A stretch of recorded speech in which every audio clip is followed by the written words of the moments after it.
the stupor of having fallen for so long, and he's the first one to break the chains that have bound him in this kind of sea of fire that he's landed in. He's able to break these chains. So this goes to Satan is definitely portrayed by Milton to be very much, if not the hero, the leader of this hellish group.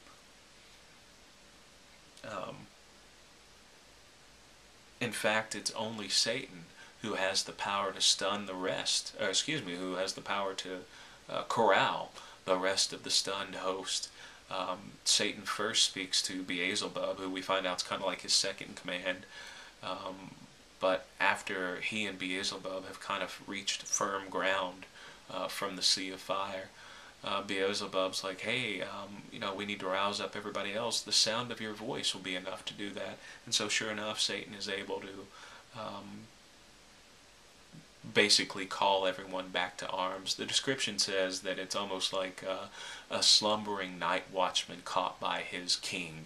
That's how fast they, kind of stir from their stupor and come to arms. So Satan here is someone who has a lot of authority. Think about it. Just think about the type of character that would not only have to have the pride to challenge God for the throne of power, but also have the persuasion, have the personality, the charisma to not only do this himself, but convince a third of heaven to follow him.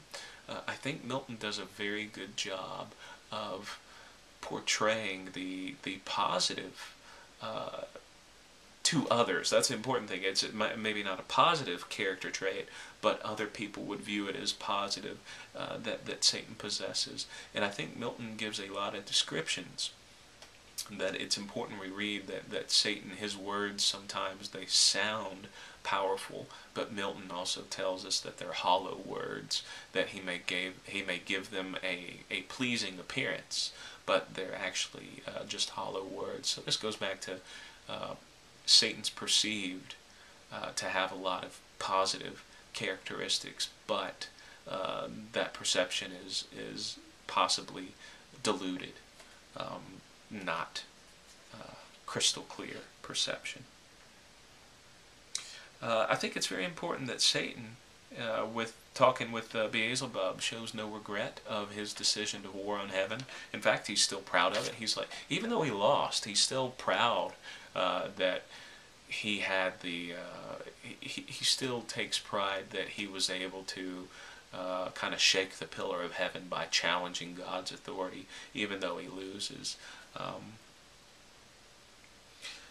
The loss has definitely changed Satan and the rest of the angels. It talks about how Satan is now scarred by God's thunder. And this is something that we find in the later books. It's the war between the angels that are on God's side, I guess, and the angels that are on Satan's side wages for a while, and then God steps in, and it's like war's over. I mean, God shows up, and it's over.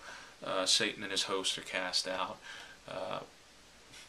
He's the when God shows up, it's the might that he possesses that automatically shuts down Satan and his army, any success they may have had in war against the other angels, and it's instant. And so Satan in Book 1, he's still very much shocked that they were overthrown so easily.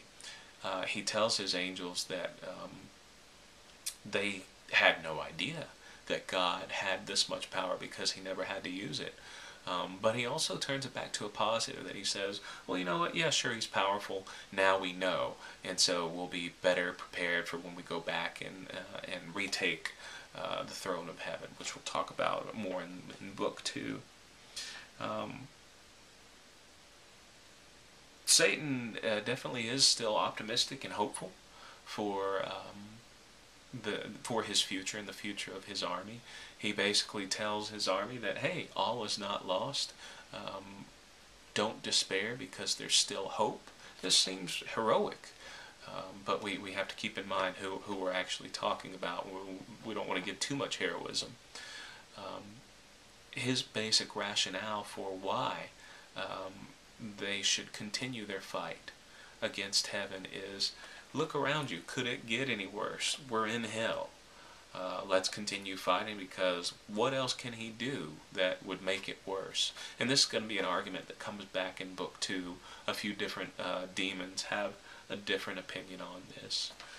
So in the next video we'll continue to look at some of the themes in Book 1.